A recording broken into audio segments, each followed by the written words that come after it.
Ally is a tool used to analyze the accessibility of your course content in Moodle and provide alternative documents for your students to download.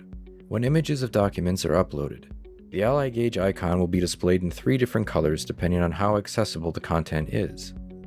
Green means your document has a high accessibility score, and no changes are needed. Orange means some fixes are suggested. Red means you have a low accessibility score and should make changes to provide an updated and accessible document.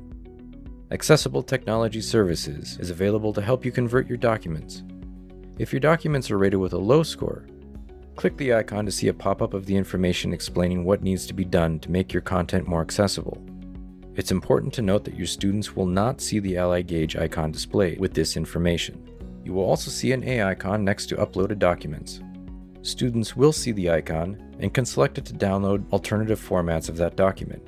This appeals to students with a range of different disabilities as well as students with different learning styles. If you want to disable alternative formats on a document, select the A icon. Then select the down arrow icon next to download alternative formats, and disable alternative formats for this file. To view your course's overall accessibility score, go to the course dashboard, then select Accessibility Report. We encourage you to contact Accessibility Technology Services at the University of Montana to assist you in providing accessible documents, or register for an IT short course on creating accessible documents. You can find a direct link to the services on the Moodle homepage.